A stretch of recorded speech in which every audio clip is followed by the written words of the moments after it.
जब ये गाना सुना था मुझे ऐसा लगा आप लोगों के साथ कुछ बात शेयर करनी है।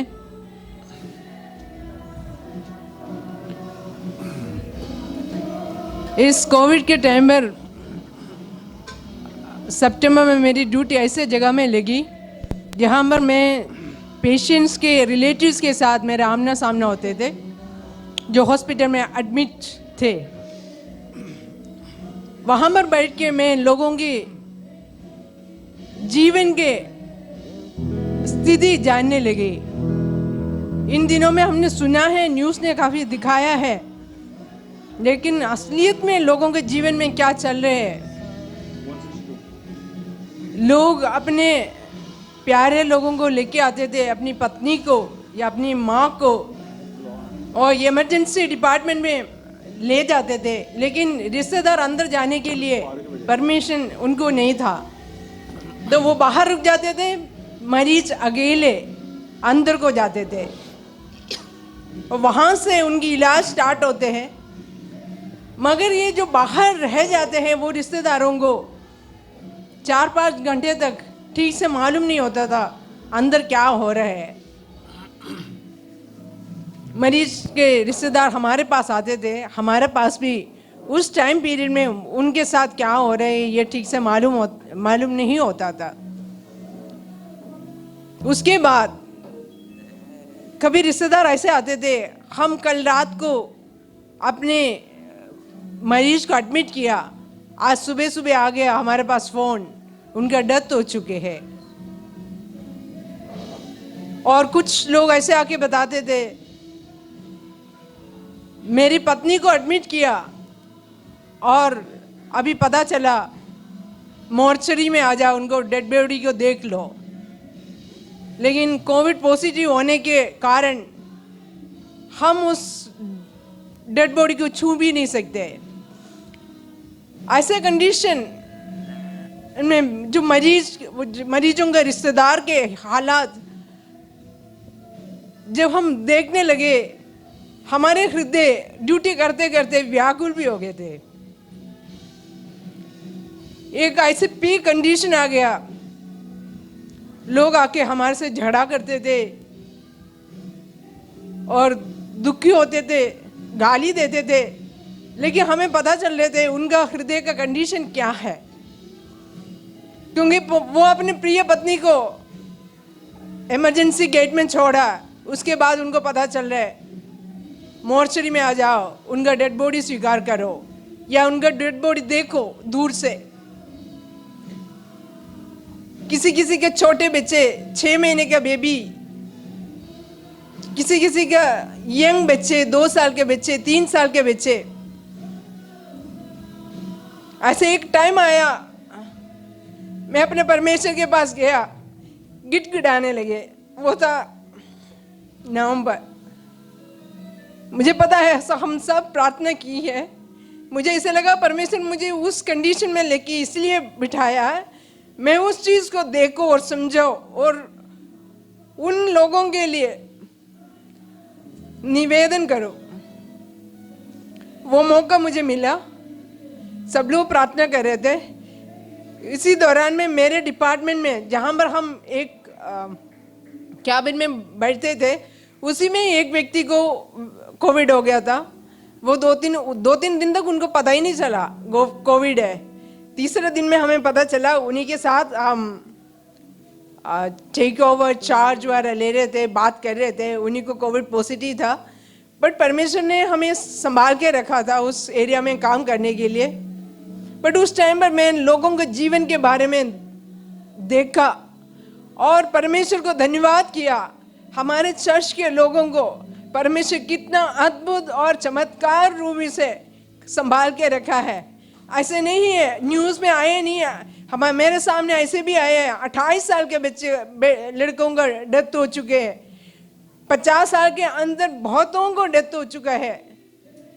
हम ये सुनते हैं ना 80 साल के ऊपर का है या 60 के ऊपर के लोग वल्नरेबल मिला है, ऐसे नहीं था।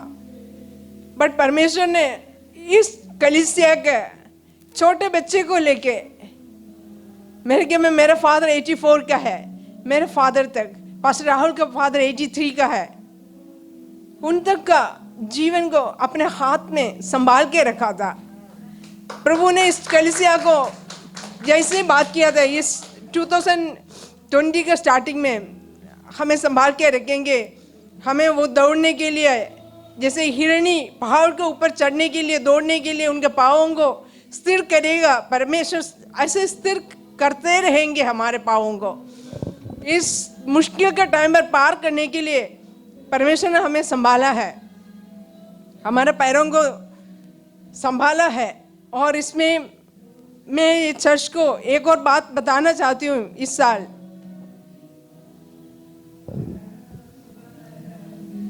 कोई अपने जीवन को लेके घमंड ना करे, अपनी सुंदरताई को लेके या अपने पैसे को लेके, अपने बिजनेस को लेके, अपने पढ़ाई को लेके, अपनी बुद्धि को लेके घमंड ना करे। मैंने गुरुदेव बहादुर हॉस्पिटल के सामने मर्सिडीज कारों को देखा है, क्योंकि पैसे वालों को प्राइवेट हॉस्पिटल का ट्रीटमेंट में पूरी तरह से भरोसा नहीं था, इसलिए सरकारी हॉस्पिटल में लेके आते थे। इसलिए हम किसी बात पे घमंड ना करें, हमें ध्यान रखना है हमारे प्रभु यीशु मसीह ने उस क्रूस पर लहू बहाकर हमें बचाया है, उनको हमारा परवाह है।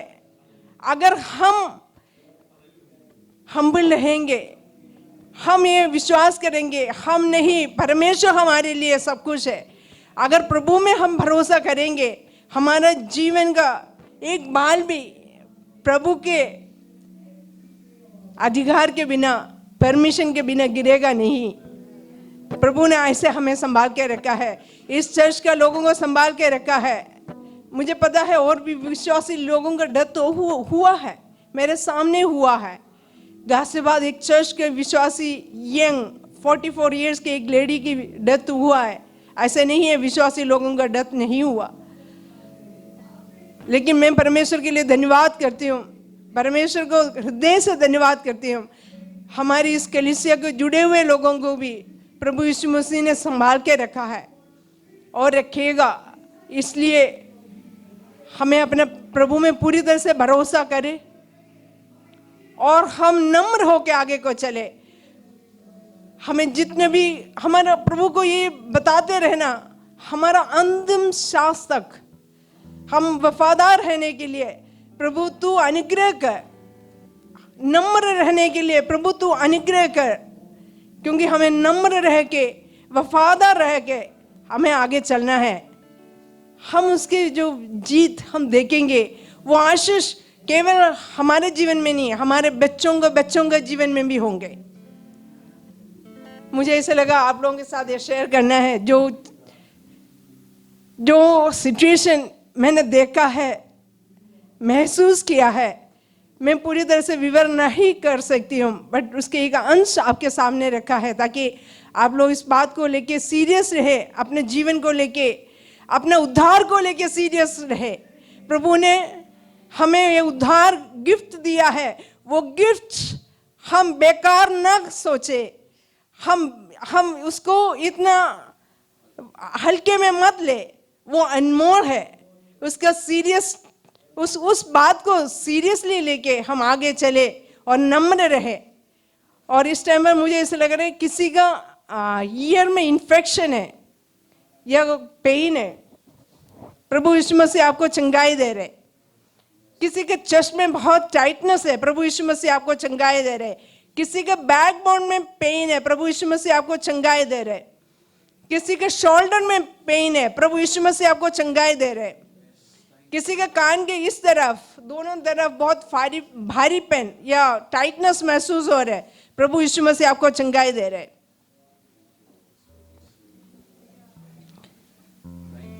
मैं धन्यवाद करती हूँ प्रभु यीशु मसीह, तू हमें हमेशा चंगाई देता रहता है। बीमार हम होते हैं लेकिन चंगाई तू जल्द देता है प्रभु यीशु मसीह। धन्यवाद करती हूँ प्रभु यीशु मसीह।